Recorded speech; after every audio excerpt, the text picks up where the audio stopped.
പിതാവിൻ്റെയും പുത്രൻ്റെയും പരിശുദ്ധാത്മാവിൻ്റെയും നാമത്തിൽ ആമേൻ. ഈശോയിൽ ഏറ്റവും സ്നേഹമുള്ളവരെ, ദൈവവചനം കേൾക്കാനായിട്ട് ഒരുങ്ങുന്ന ഈ സമയം നമ്മെ ഓരോരുത്തരെയും ദൈവതിരുക്കരങ്ങളിൽ സമർപ്പിച്ച് നമുക്ക് പ്രാർത്ഥിക്കാം. കേൾക്കുന്ന വചനങ്ങളെല്ലാം നമ്മുടെ ഹൃദയത്തിൽ പതിയണം. അത് നമ്മുടെ ജീവിതത്തിൽ ഫലം പുറപ്പെടുവിക്കണം. വചനം കേൾക്കുമ്പോൾ തന്നെ കേൾക്കുന്നവർക്കായി അവിടുന്ന് വാഗ്ദാനം ചെയ്തിരിക്കുന്ന അനുഗ്രഹങ്ങൾ അതിൻ്റെ സമൃദ്ധിയിൽ നമുക്കെല്ലാവർക്കും അനുഭവമാകാൻ നമുക്ക് പ്രാർത്ഥിക്കാം.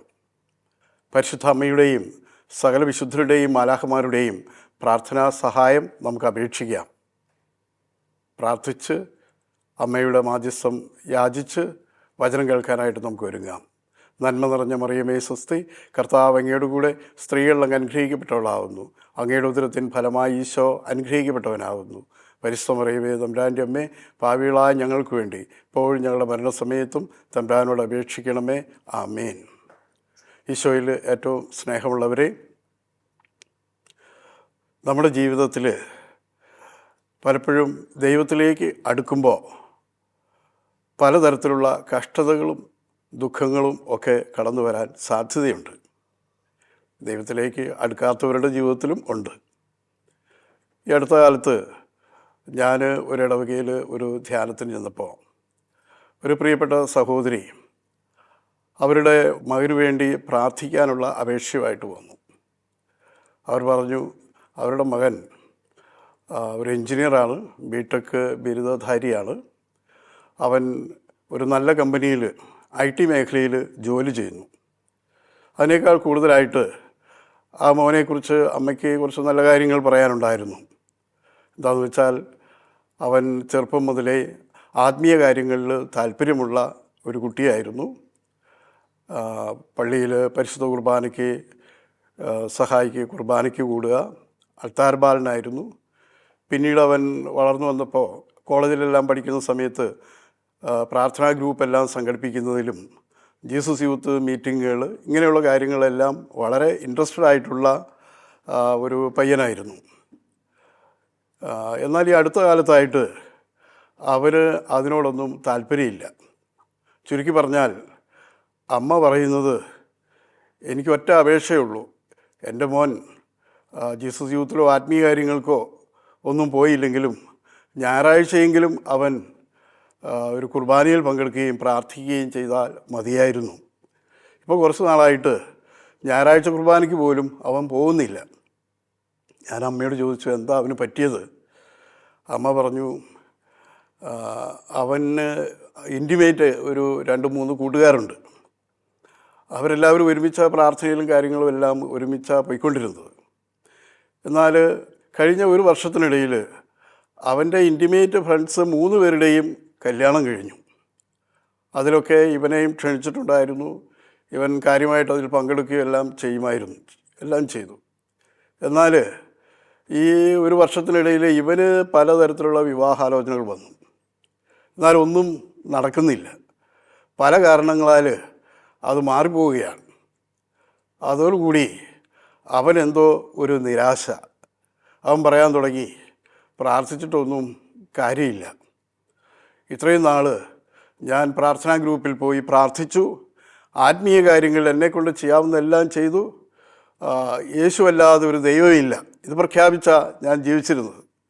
എന്നാൽ മറ്റുള്ളവരുടെ കാര്യങ്ങളെല്ലാം കർത്താവ് അതാത് സമയത്ത് എല്ലാം ചെയ്തു കൊടുക്കുന്നുണ്ട്. എന്നാൽ എൻ്റെ കാര്യം വന്നപ്പോൾ അവിടുന്ന് ഇതിൽ ഇടപെടുന്നില്ല. അതുകൊണ്ട് ഞാനിനി പ്രാർത്ഥനയ്ക്കുമില്ല, പ്രാർത്ഥനാ ഗ്രൂപ്പിനുമില്ല, ഒന്നിനുമില്ല. അമ്മ വേണമെങ്കിൽ പൊയ്ക്കോ. ഇത് പറഞ്ഞ് അവൻ ഞായറാഴ്ച കുർബാനയ്ക്ക് പോലും പോകാതെ വീട്ടിലിരിക്കുകയാണ്. അതുകൊണ്ട് എൻ്റെ പ്രിയപ്പെട്ട ബ്രദർ, എൻ്റെ ആ മോന് വേണ്ടി ഒന്ന് പ്രാർത്ഥിക്കണം. അവനൊന്ന് ഞായറാഴ്ചയെങ്കിലും പള്ളിയിൽ പോകാൻ. പ്രിയമുള്ളവരെ, ഇങ്ങനെ ജീവിതത്തിൽ ഏതെങ്കിലും പ്രതികൂലമായ ഏതെങ്കിലുമെല്ലാം അനുഭവങ്ങളുണ്ടാകുമ്പോൾ പ്രാർത്ഥന മതി, ധ്യാനം മതി, ദൈവത്തെ മതി, ഞാനെല്ലാം മടുത്തു എന്ന് പറഞ്ഞ് എല്ലാം ഉപേക്ഷിച്ച് പോകുന്ന ഒട്ടനവധി പേര് നമ്മുടെ സമൂഹത്തിലുണ്ട്. നമ്മൾ വിചാരിക്കുന്ന പോലെ കാര്യങ്ങളെല്ലാം ഭംഗിയായി പോവുകയാണെങ്കിൽ കർത്താവ് നമുക്ക് നല്ലവനാണ്. നമ്മൾ ദൈവത്തിന് നന്ദി പറയും. എന്നാൽ ജീവിതത്തിൽ എവിടെയെങ്കിലും ചില പ്രതിസന്ധികൾ, പ്രശ്നങ്ങൾ, നമ്മൾ വിചാരിക്കാത്ത പോലെ കാര്യങ്ങൾ, പ്രതികൂലങ്ങൾ ഒക്കെ ഉണ്ടാകുമ്പോൾ ദൈവത്തെ തള്ളി പറയുന്ന ഒട്ടനവധി പേര് നമ്മുടെ സമൂഹത്തിലുണ്ട്. പ്രാർത്ഥന അവർക്ക് മടിപ്പായി അനുഭവപ്പെടുകയാണ്. ധ്യാനവും പ്രാർത്ഥനയും ബൈബിൾ വായനയും എല്ലാം ഉപേക്ഷിച്ച് പിന്നെ ഇതാ അവർ അവരുടെ വഴിക്ക് തിരിച്ചു പോകുന്നു. ഇങ്ങനെയുള്ള ഒട്ടനവധി പേരെ കാണാറുണ്ട്. അതിൽ ഒരു കാര്യം നമ്മൾ മനസ്സിലാക്കേണ്ടത്, നമ്മുടെ ഇഷ്ടം പോലെ കാര്യങ്ങൾ നടത്തി തരുന്ന ഒരു ദൈവമല്ല നമുക്കുള്ളത്. പ്രിയമുള്ളവരെ, കർത്താവ് എന്താ പറഞ്ഞിരിക്കുന്നത്? അവിടുത്തോട് ചേർന്ന് ആയിരിക്കുമ്പോഴും നമ്മുടെ ജീവിതത്തിൽ പ്രതികൂലങ്ങൾ പല വിധത്തിൽ വരും. കഷ്ടതകളും സഹനങ്ങളും കണ്ണുനീരിൻ്റെ അനുഭവങ്ങളും ഒക്കെ ഈ ജീവിതത്തിൻ്റെ ഭാഗമാണെന്നാണ് യേശു നമ്മെ ഓർമ്മപ്പെടുത്തുന്നത്. യോഹന്നാൻ്റെ സുവിശേഷത്തിൽ 16-ാം അധ്യായത്തിൽ 33-ാം തിരുവചനത്തിൽ ഈശോ താൻ ഗെത്സമൻ തോട്ടത്തിൽ പ്രാർത്ഥിക്കുന്നതിന് തൊട്ട് മുൻപ്, തൻ്റെ അത്താഴത്തിന് മുൻപായി അപ്പസ്തോലന്മാർക്ക് നൽകുന്ന അന്ത്യ ഉപദേശത്തിൽ പറയുന്ന ഒരു വചനമുണ്ട്. അത് ഇപ്രകാരമാണ്: നിങ്ങൾ എന്നിൽ സമാധാനം കണ്ടെത്തേണ്ടതിനാണ് ഞാനിത് നിങ്ങളോട് പറഞ്ഞത്. ലോകത്തിൽ നിങ്ങൾക്ക് ഞെരുക്കമുണ്ടാകും, എങ്കിലും ധൈര്യമായിരിക്കുവിൻ, ഞാൻ ലോകത്തെ കീഴടക്കിയിരിക്കുന്നു. ഈശോ പറഞ്ഞു, ഈ ലോകത്തിൽ നിങ്ങൾ ജീവിക്കുന്നിടത്തോളം കാലം നിങ്ങളുടെ ജീവിതത്തിൽ ഞെരുക്കങ്ങൾ ഉണ്ടാകും. ഞെരുക്കങ്ങൾ, കഷ്ടതകൾ ഉണ്ടാകും. ഉണ്ടാകില്ല എന്ന് യേശു ഒരിക്കലും പറഞ്ഞിട്ടില്ല. ഉണ്ടാകും എന്ന് തന്നെയാണ് പറഞ്ഞിരിക്കുന്നത്. എന്നാൽ നിങ്ങൾ എന്നിൽ സമാധാനം കണ്ടെത്തണം. അതിനാണ് ഇത് ഞാൻ നിങ്ങളോട് പറയുന്നത്. നിങ്ങൾ ധൈര്യമായിരിക്കുക, ലോകത്തെ കീഴടക്കിയ ഞാൻ ലോക അവസാനത്തോളം നിങ്ങളുടെ കൂടെ ഉണ്ടാകും. ഇതാണ് ഈശോ അപ്പസ്തോലന്മാരോട് പറഞ്ഞത്. എന്നാൽ പ്രിയമുള്ളവരെ, ഇത് കേട്ട അപ്പസ്തോലന്മാർക്ക് അതിൻ്റെ ആന്തരാർത്ഥം, അതിൻ്റെ പൊരുൾ ഗ്രഹിക്കാൻ കഴിഞ്ഞോ എന്ന് നമ്മൾ ചിന്തിച്ചാൽ പലപ്പോഴും അതിന് അവർക്ക് സാധിച്ചില്ല. അതുകൊണ്ടാണല്ലോ മത്തായി സുവിശേഷത്തിൽ 16-ാം അധ്യായത്തിൻ്റെ 21 മുതലുള്ള വചനങ്ങൾ വായിക്കുമ്പോൾ അവിടെയും യേശു അപ്പസ്തോലന്മാരോട് പറയുകയാണ്, എനിക്ക് ജെറൂസലേമിലേക്ക് പോകേണ്ടി വരും. നിയമജ്ഞരിൽ നിന്നും ശ്രേഷ്ഠന്മാരിൽ നിന്നും മഹാപുരോഹിതന്മാരിൽ നിന്നും ഒത്തിരി സഹിക്കേണ്ടതായിട്ട് വരും. അവർ എന്നെ വധിക്കും, ഞാൻ മരിക്കും, എന്നാൽ ഞാൻ 3-ാം നാൾ ഉയർത്തെഴുന്നേൽക്കും. ഞാൻ ഈ സഹനങ്ങളിലൂടെ കടന്നുപോയി സഹനങ്ങളുടെ മേൽ വിജയം വരിക്കും. ഇതെല്ലാം യേശു അവരോട് പറയാൻ തുടങ്ങിയപ്പോൾ നമ്മൾ തിരുവചനത്തിൽ കാണുന്നു, പത്രോസ് അപ്പോസ്തലൻ മുന്നോട്ട് വന്ന് യേശുവിനെ അതിൽ നിന്ന് തടസ്സപ്പെടുത്താൻ തുടങ്ങി. പത്രോസ് തടസ്സം പറയാൻ തുടങ്ങി. അവൻ പറഞ്ഞു, ഇതൊരിക്കലും നിനക്ക് സംഭവിക്കാതിരിക്കട്ടെ. ഉടനെ യേശു പറഞ്ഞ മറുപടി നമുക്കറിയാം. തിരുവചനത്തിൽ നമ്മൾ വായിക്കുന്നുണ്ട്. പത്രോസിനോടായിട്ട് യേശു പറഞ്ഞു, സാത്താനെ, നീ എൻ്റെ മുമ്പിൽ നിന്ന് ദൂരെ പോവുക. നീ എനിക്ക് തടസ്സമാണ്. നിൻ്റെ ചിന്ത ദൈവീകമല്ല, നീ വെറും മാനുഷികമായി ചിന്തിക്കുന്നു. പ്രിയമുള്ളവരെ, മാനുഷികമായ ചിന്തയാണ് സഹനങ്ങളും കഷ്ടതകളും ജീവിതത്തിൽ നിന്ന് മാറിപ്പോകട്ടെ എന്നുള്ളത്. പത്രോസ് അപ്പോസ്തലൻ അതാണ് അന്ന് പറഞ്ഞത്. ഈശോ പറഞ്ഞ സഹനത്തിൻ്റെ രഹസ്യങ്ങൾ അന്ന് പത്രോസിന് മനസ്സിലായില്ല. അതുകൊണ്ടാണല്ലോ പത്രോസിനൊന്നല്ല, മറ്റ് അപ്പോസ്തലന്മാർക്ക് ആർക്കും മനസ്സിലായില്ല. അതുകൊണ്ടാണ് ഈശോയുടെ പീഡാസഹനത്തിൻ്റെയും കുരിശുമരണത്തിൻ്റെയും ആ സമയത്ത് ഇവരാരും യേശുവിനോടൊപ്പം ഉണ്ടായിരുന്നില്ല. കുരിശിൻ്റെ ചുവട്ടിൽ യോഹന്നാൻ മാത്രമേ ഉണ്ടായിരുന്നുള്ളൂ എന്ന് വേദപുസ്തകം സാക്ഷിക്കുന്നു. ഇവരെല്ലാം ഓടി ഒളിച്ചു. സഹനങ്ങൾ അവർക്ക് സഹിക്കാൻ കഴിഞ്ഞില്ല. യേശുവിൻ്റെ സഹനങ്ങൾ കണ്ടു നിൽക്കാൻ അവർക്ക് കഴിഞ്ഞില്ല. അതിൻ്റെ അർത്ഥം ഗ്രഹിക്കാൻ അവർക്ക് സാധിച്ചില്ല. എന്നാൽ പ്രിയമുള്ളവരെ, അതിനുശേഷം ഉത്ഥിതനായ ഈശോ അവർക്ക് പ്രത്യക്ഷപ്പെട്ടു. പല അവസരങ്ങളിൽ പ്രത്യക്ഷപ്പെട്ടു. അവർ യേശുവിനെ കണ്ടു. യേശു അവരോട് പറഞ്ഞു, നിങ്ങൾ ജെറൂസലേം വിട്ടു പോകരുത്. എന്നിൽ നിന്ന് നിങ്ങൾ കേട്ട പിതാവിൻ്റെ വാഗ്ദാനമായ ആത്മാവിനായി കാത്തിരിക്കുക. പരിശുദ്ധാത്മാവ് വരുമ്പോൾ നിങ്ങൾ ശക്തി പ്രാപിക്കും. യൂദയായാലും ജെറൂസലേമിലും സമറിയായാലും എന്നല്ല, ലോകത്തിൻ്റെ ഒരതിർത്തി മുതൽ അങ്ങേ അതിർത്തി വരെ നിങ്ങളെനിക്ക് സാക്ഷികളായിരിക്കുകയും ചെയ്യും. ഈ വാഗ്ദാനം അനുസരിച്ച് അതിൽ വിശ്വസിച്ച അവർ ആ സഹ്യോൻ ശാലയിൽ ഒരുമിച്ചിരുന്ന് പ്രാർത്ഥിച്ചു. 10 ദിവസം നിന്ന കൂട്ടപ്രാർത്ഥന. ആ പ്രാർത്ഥനയുടെ അവസാനത്തിൽ പെന്തക്കോസ്ത് ദിവസം സമാഗതമായപ്പോൾ അവരെല്ലാവരും പരിശുദ്ധാത്മാവിൽ നിറഞ്ഞു. ആത്മാവ് സത്യത്തിൻ്റെ പൂർണ്ണതയിലേക്ക് അവരെ നയിച്ചു. ദൈവിക രഹസ്യങ്ങൾ അവർക്ക് മനസ്സിലാക്കി കൊടുത്തു. സഹനത്തിൻ്റെ ആന്തരാർത്ഥം, കഷ്ടതകളുടെ ആന്തരാർത്ഥം ദൈവത്തിൻ്റെ പരിശുദ്ധാത്മാവ് അവർക്ക് മനസ്സിലാക്കി കൊടുത്തു. അതുകൊണ്ടാണല്ലോ അപ്പസ്തോല നടപടി പുസ്തകം വായിക്കുമ്പോൾ നമ്മൾ കാണുകയാണ്, പിന്നീട് ഒരിക്കലും അവരുടെ ജീവിതത്തിൽ സഹനങ്ങളും കഷ്ടതകളും ഉണ്ടായപ്പോൾ അതോർത്ത് അവർ നിരാശപ്പെട്ടില്ല, ഒരിക്കലും കർത്താവിൻ്റെ മുമ്പിൽ ആവലാതി പറഞ്ഞില്ല. മറിച്ച് യേശുവിനെ പ്രതി സഹിക്കുന്ന നിന്ദനങ്ങൾ, കഷ്ടതകൾ, പരിഹാസങ്ങൾ എല്ലാം വലിയ അനുഗ്രഹമായിട്ട് അവർ കണക്കാക്കുകയാണ്. അപ്പസ്തോല പ്രവർത്തനങ്ങളുടെ പുസ്തകത്തിൽ 5-ാം അധ്യായത്തിൽ 40 മുതലുള്ള തിരുവചനങ്ങളിൽ നമ്മൾ ഇപ്രകാരം കാണും: അപ്പസ്തോലന്മാരെ കാരാഗൃഹത്തിൽ അടയ്ക്കുകയും യേശുവിനെ കുറിച്ച് പ്രസംഗിച്ചതിൻ്റെ പേരിൽ അവരെ അടിച്ച് പുറത്താക്കുകയും ചെയ്തു. ഉടനെ അവരെല്ലാവരും, പത്രോസും മറ്റ് അപ്പസ്തോലന്മാരും, യേശുവിനെ പ്രതി അടികിട്ടിയതിൽ ആഹ്ലാദിച്ച് തുള്ളിച്ചാടി അവിടുന്ന് പുറത്തേക്ക് പോയി. അവർ വീണ്ടും യേശുവിനെക്കുറിച്ച്, യേശുവിൻ്റെ തിരുവചനങ്ങൾ പ്രഘോഷിക്കാൻ തുടങ്ങി. പ്രിയമുള്ളവരെ, അവരിൽ പരിശുദ്ധാത്മാവ് വന്നപ്പോൾ സഹനത്തിൻ്റെ രഹസ്യങ്ങൾ, കഷ്ടതയുടെ ആന്തരാർത്ഥം അവർക്ക് മനസ്സിലായി.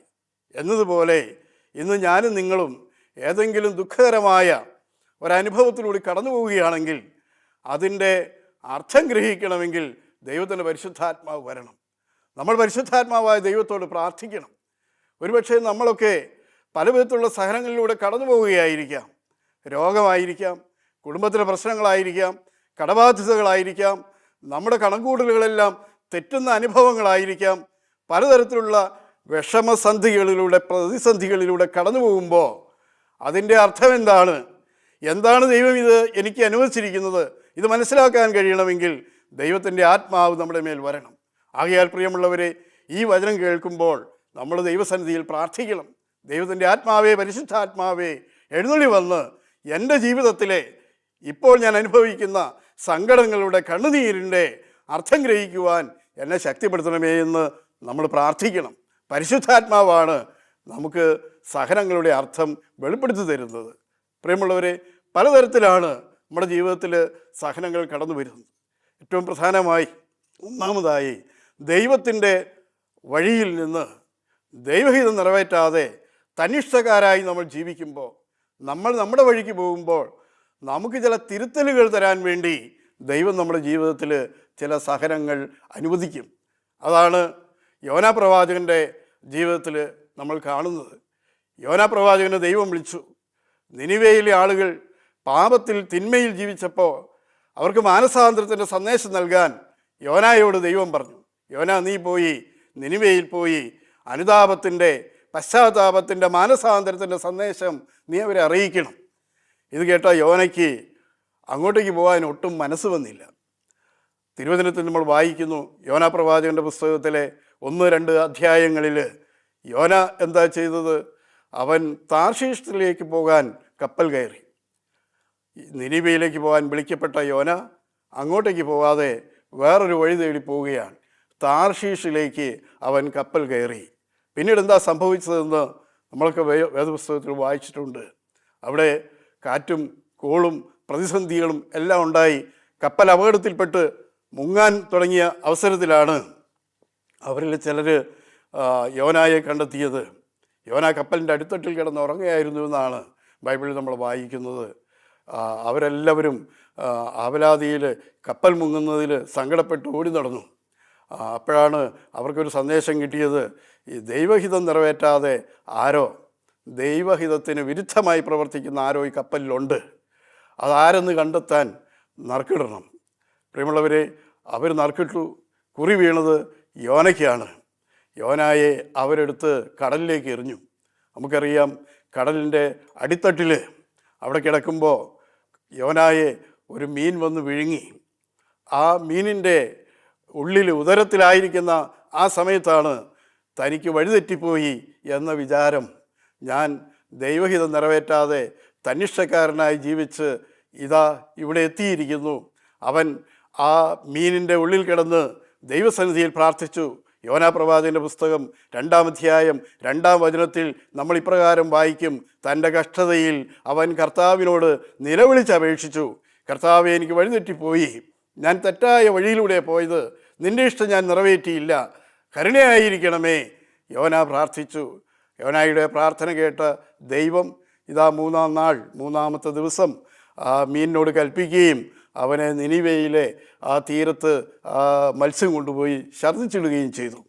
വഴിതെറ്റിപ്പോയ യോനായെ ശരിയായ വഴിയിലേക്ക് കൊണ്ടുവരാൻ വേണ്ടി യോനായുടെ ജീവിതത്തിൽ കാറ്റും കോളും നിറഞ്ഞ ഒരനുഭവം ഉണ്ടായതായി ബൈബിളിൽ നമ്മൾ കാണുന്നു. പ്രിയമുള്ളവരെ, ഇത്തരത്തിൽ ചിലപ്പോൾ ദൈവഹിതം നിറവേറ്റാതെ നമ്മൾ അനിഷ്ടക്കാരായി ജീവിക്കുമ്പോൾ ദൈവം ചില പ്രതിസന്ധികൾ, ഒരുപക്ഷെ അത് രോഗമായിട്ടായിരിക്കാം, ചിലപ്പോഴും കുടുംബത്തിലെ ചില പ്രശ്നങ്ങളായിട്ടായിരിക്കാം, സാമ്പത്തിക പ്രശ്നങ്ങളായിട്ടായിരിക്കാം, നമ്മുടെ കണക്കുകൂട്ടലുകളെല്ലാം തെറ്റുന്ന അനുഭവങ്ങളായിട്ടായിരിക്കാം, ദൈവം ഇതുപോലുള്ള ചില അനുഭവങ്ങൾ അനുവദിച്ചേക്കാം. അങ്ങനെ നമ്മുടെ ജീവിതത്തിലുണ്ടെങ്കിൽ നാം എന്താ ചെയ്യേണ്ടത്? യോനായുടെ മാർഗം തന്നെ നമ്മളും കണ്ടെത്തേണ്ടതായിട്ടുണ്ട്. ഞാനിന്ന് ഒരു പ്രതിസന്ധിയിലാണെങ്കിൽ നമ്മൾ ദൈവസന്നിധിയിൽ ആത്മശോധന ചെയ്യണം. നമ്മുടെ വഴികളെ നമ്മൾ പരിശോധിക്കണം. ദൈവഹിതം നിറവേറ്റാതെ ഞാൻ എന്നിഷ്ടം നിറവേറ്റി തന്നിഷ്ടക്കാരനായി ജീവിച്ചതിൻ്റെ, ദൈവകൽപ്പനകൾ ലംഘിച്ച് ജീവിച്ചതിൻ്റെ ഫലമാണോ ഞാൻ ഇന്ന് അനുഭവിക്കുന്ന ദുഃഖ ദുരിതങ്ങൾ എന്ന് നമ്മൾ ആലോചിച്ച് നമ്മളെ തന്നെ സൂക്ഷ്മമായി പരിശോധിച്ച് ദൈവസന്നിധിയിൽ പശ്ചാത്തപിക്കുന്നെങ്കിൽ അതിനുള്ള പരിഹാരം ദൈവം നമുക്ക് തരും.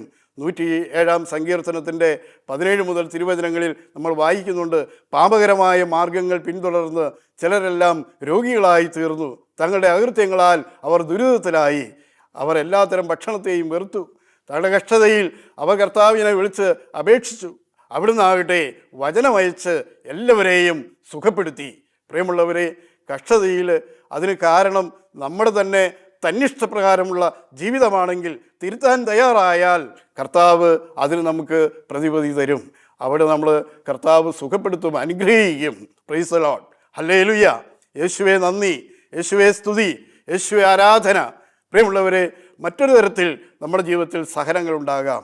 അത് കർത്താവ് നമുക്ക് അനുവദിക്കുന്ന ശിക്ഷണമാണ്. ഹെബ്രായ ലേഖനത്തിൽ 12-ാം അധ്യായത്തിൽ പൗലോസ് ശ്ലീഹ ഇങ്ങനെ പറയുന്നുണ്ട്, പിതാവ് മക്കളോട് എന്നതുപോലെ നമ്മുടെ കർത്താവ് നമ്മളെ കണക്കാക്കുന്നു. 6 മുതലുള്ള വചനങ്ങൾ, ഹെബ്രായ ലേഖനം 12-ാം അധ്യായം 6 മുതൽ വചനങ്ങൾ. താൻ സ്നേഹിക്കുന്നവന് കർത്താവ് ശിക്ഷണം നൽകുന്നു, മക്കളായി സ്വീകരിക്കുന്നവരെ പ്രഹരിക്കുകയും ചെയ്യുന്നു.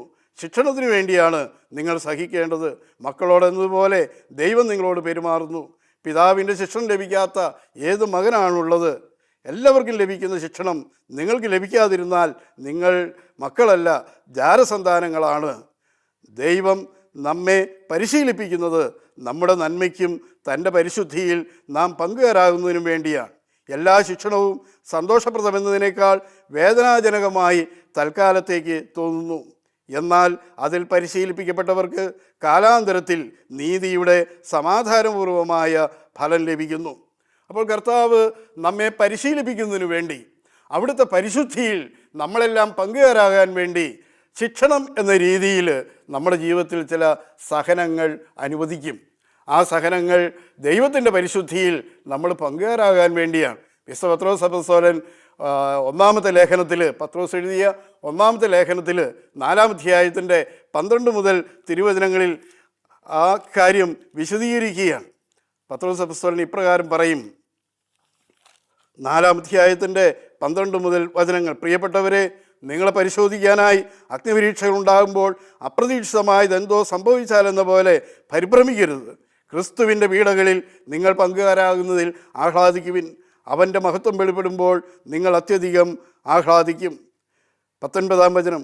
ആകയാൽ ദൈവഹിതമനുസരിച്ച് സഹിക്കുന്നവർ നന്മ ചെയ്തുകൊണ്ട് വിശ്വസ്തനായ സൃഷ്ടാവിന് തങ്ങളുടെ ആത്മാക്കളെ ഭരമേൽപ്പിക്കട്ടെ. അപ്പോൾ ദൈവത്തിൻ്റെ പരിശുദ്ധിയിൽ പങ്കുചേരാൻ വേണ്ടി ദൈവം നമ്മുടെ ജീവിതത്തിൽ ചില സഹനങ്ങൾ അനുവദിക്കുകയാണ്. ആ സഹനങ്ങളിലൂടെയാണ് നമുക്കറിയാം നമ്മുടെ ജീവിതത്തിൽ സഹനങ്ങളും കഷ്ടതകളും ഉണ്ടാകുമ്പോഴാണ് നമ്മൾ കൂടുതൽ ദൈവത്തിലേക്ക് അടുക്കുന്നത്, കൂടുതൽ പ്രാർത്ഥിക്കുന്നത്. അധികം പേരും ധ്യാനത്തിനും ശുശ്രൂഷകൾക്കും എല്ലാം പങ്കെടുക്കുന്നത് പലപ്പോഴും കണ്ടിട്ടുള്ളത് അവരുടെ ജീവിതത്തിൽ ഏതെങ്കിലും എല്ലാം പ്രതിസന്ധികൾ വരുമ്പോഴാണ്. നമ്മുടെ ജീവിതത്തിൽ എല്ലാ കാര്യവും ഭംഗിയായി പോകുമ്പോൾ നമ്മൾ പലപ്പോഴും ദൈവത്തെ വിളിച്ചെന്ന് വരില്ല. എന്നാൽ തടസ്സങ്ങൾ, പ്രയാസങ്ങൾ, തകർച്ചകൾ ഉണ്ടാകുമ്പോൾ നമ്മൾ ദൈവത്തെ വിളിക്കാൻ തയ്യാറാകും. ദൈവത്തെ വിളിക്കുക മാത്രമല്ല, അവിടുത്തെ പരിശുദ്ധിയിൽ നമ്മൾ പങ്കുകാരാകുന്നതിന് ദൈവം നമുക്ക് ഇടവരുത്തുകയും ചെയ്യും. Praise the Lord. വേറൊന്ന്, ദൈവം അനുവദിക്കുന്നത് നമ്മൾ കൂടുതൽ ഫലം പുറപ്പെടുവിക്കാൻ വേണ്ടിയാണ്. നമ്മുടെ ജീവിതത്തിൽ ഇങ്ങനെ ഒരു ചോദ്യം ഉണ്ടാകും: വിശുദ്ധിയിൽ ജീവിക്കുന്നവരുടെ ജീവിതത്തിലും സഹനങ്ങളുണ്ടല്ലോ, അതെന്തുകൊണ്ടാണ് ഉണ്ടാകുന്നത്? അതിനുത്തരം ഇതാ പ്രഭാഷകൻ്റെ പുസ്തകം നമുക്ക് തരികയാണ്. പ്രഭാഷകൻ്റെ പുസ്തകത്തിൽ 2-ാം അധ്യായത്തിൻ്റെ 4 മുതലുള്ള തിരുവചനങ്ങൾ. അവിടെ വിശുദ്ധിയിൽ ജീവിക്കുന്നവരുടെ ജീവിതത്തിലും സഹനങ്ങളുണ്ടാകും. തിരുവചനം പറയുന്നു, വരുന്ന ദുരിതങ്ങളെല്ലാം സ്വീകരിക്കുക, ഞെരുക്കുന്ന ദൗർഭാഗ്യങ്ങളിൽ ശാന്തത വെടിയരുത്. എന്തെന്നാൽ സ്വർണം അഗ്നിയിൽ ശുദ്ധി ചെയ്യപ്പെടുന്നു. സഹനത്തിൻ്റെ ചൂളയിൽ കർത്താവിന് സ്വീകാര്യരായ മനുഷ്യരും. കർത്താവിൽ ആശ്രയിക്കുക, അവിടുന്ന് നിന്നെ സഹായിക്കും. ദുരിതങ്ങളെല്ലാം സ്വീകരിക്കുക, നിന്നെ ഞെരുക്കുന്ന ദൗർഭാഗ്യങ്ങളിൽ ശാന്തത വെടിയരുത്. കാരണം സ്വർണം അഗ്നിയിൽ ശുദ്ധി ചെയ്യപ്പെടുന്നു എന്നതുപോലെ കർത്താവിന് സ്വീകാര്യരായ മനുഷ്യരും. യോഹന്നാൻ്റെ സുവിശേഷത്തിൽ 15-ാം അധ്യായത്തിൽ 1-2 വചനങ്ങളിൽ ഈശോ ഇങ്ങനെ പറഞ്ഞു: ഞാൻ സാക്ഷാൽ മുന്തിരിച്ചെടിയും എൻ്റെ പിതാവ് കൃഷിക്കാരനുമാണ്. എൻ്റെ ശാഖകളിൽ ഫലം തരാത്തതിനെ അവിടുന്ന് വെട്ടിക്കളയുന്നു, ഫലം തരുന്നതിനെ കൂടുതൽ കായ്ക്കാനായി വെട്ടി ഒരുക്കുകയും ചെയ്യുന്നു. പ്രിയമുള്ളവരെ, യേശുക്രിസ്തുവിനോട് ചേർന്ന് നിന്ന് വിശുദ്ധ ജീവിതം നയിക്കുന്നവരുടെയും ജീവിതത്തിൽ പലതരത്തിലുള്ള കഷ്ടതകളും ദുരിതങ്ങളും കടന്നു വരും. അത് കൂടുതൽ ഫലം പുറപ്പെടുവിക്കുന്നവരായി നമ്മളെ മാറ്റാനാണ് അവിടുന്ന് അത് അനുവദിക്കുന്നത്. അതുകൊണ്ടാണ് അപ്പസ്തലന്മാരുടെ എല്ലാം ജീവിതത്തിൽ അനേക കഷ്ടതകളിലൂടെ അവർ കടന്നുപോയി. വിശുദ്ധ പൗലോസ് റോമാലേഖനത്തിൻ്റെ 8-ാം അധ്യായം 18-ാം തിരുവചനത്തിൽ ഇങ്ങനെ പറയുന്നു: വരാനിരിക്കുന്ന മഹത്വത്തോട് തുലനം ചെയ്യുമ്പോൾ ഇന്നത്തെ കഷ്ടതകൾ എനിക്ക് നിസ്സാരമാണ്. അതായിരുന്നു അപ്പസ്തലന്മാരുടെ മനോഭാവം. അവരുടെ ജീവിതത്തിൽ സഹനങ്ങളും കഷ്ടതകളും എല്ലാം ഉണ്ടായി. എല്ലാറ്റിനെയും യേശുക്രിസ്തുവിനോട് ചേർന്ന് നിന്ന് അവർ സഹിച്ചപ്പോൾ അതെല്ലാം വലിയ ദൈവാനുഭവങ്ങളായിട്ട് അത് മാറി. ഈ അടുത്ത കാലത്ത് കഴിഞ്ഞ 2025 സെപ്റ്റംബർ മാസം 7-ാം തീയതി പരിശുദ്ധ പിതാവ് ലിയോ മാർപ്പാപ്പ ഒരു കൗമാരക്കാരനെ വിശുദ്ധനായിട്ട് പ്രഖ്യാപിച്ചു. 2 പേരെ ഒരുമിച്ച് പ്രഖ്യാപിച്ചു. അതിലൊരാളുടെ പേര് കാർലോ അക്യൂട്ടസ്. 15 വയസ്സ് പ്രായമുള്ള ഒരു കൗമാരക്കാരൻ, ഒരു ബാലൻ, അവനെ വിശുദ്ധനായിട്ട് പ്രഖ്യാപിച്ചു. നമുക്കറിയാം, 1991 ജനിച്ച അവനെ സംബന്ധിച്ചിടത്തോളം വളർന്നു വന്നപ്പോൾ അവൻ ആത്മീയ കാര്യങ്ങളിൽ താല്പര്യമുള്ളവനായി പരിശുദ്ധ കുർബാനയുടെ മുമ്പിൽ ഇരിക്കാൻ സമയം കണ്ടെത്തി. അവൻ കമ്പ്യൂട്ടറിലെ ചില കാര്യങ്ങളെല്ലാം പഠിച്ചെടുത്തു. അത് മുഴുവനും ദൈവരാജ്യം പ്രചരിപ്പിക്കുന്നതിന് വേണ്ടി, പ്രത്യേകിച്ച് പരിശുദ്ധ കുർബാന ദിവ്യകാരുണ്യ പ്രചാരണത്തിന് വേണ്ടി അവൻ ഉപയോഗിച്ചു. അങ്ങനെ ദിവ്യകാരുണ്യവും ജപമാലയും മാത്രമായി ജീവിച്ച ആ പയ്യനെ സംബന്ധിച്ചിടത്തോളം 13-ാമത്തെ വയസ്സിൽ അവനൊരു പനി വന്നു. ആശുപത്രിയിൽ കൊണ്ടുപോയി ടെസ്റ്റ് ചെയ്തു. ഡോക്ടർമാർ പറഞ്ഞു, ഇവനിതാ രക്താർബുദമാണ്, ബ്ലഡ് ക്യാൻസറാണ്. 15-ാമത്തെ വയസ്സിൽ 2 കൊല്ലം രോഗിയായി കിടന്ന് ആ പ്രിയപ്പെട്ട വിശുദ്ധനായ കാർലോ മരിക്കാൻ ദൈവം അനുവദിച്ചു. പ്രിയമുള്ളവരെ, എന്നാൽ ഓർക്കണേ, അവൻ്റെ മരണം അത് വലിയ മഹത്വത്തിൻ്റെ അനുഭവമാക്കി ദൈവം മാറ്റി. അവനും അവൻ്റെ കുടുംബത്തിനും മാത്രമല്ല, ലോകം മുഴുവനും വലിയ അനുഗ്രഹമാക്കി ദൈവം മാറ്റി. ഇന്നത്തെ സഹനങ്ങൾ, നമ്മളാരെങ്കിലും സഹനങ്ങളിലൂടെ കടന്നു പോവുകയാണെങ്കിൽ അത് വലിയ മഹത്വത്തിൻ്റെ അനുഭവമാക്കി ദൈവം മാറ്റും എന്ന പ്രത്യാശയോടെ നമുക്കെല്ലാവർക്കും നമ്മുടെ സഹനങ്ങളെ ദൈവതിരുസന്നിധിയിൽ കാഴ്ചവെച്ച് പ്രാർത്ഥിക്കാം. ദൈവം നമ്മളെല്ലാവരെയും അനുഗ്രഹിക്കട്ടെ. Praise the Lord.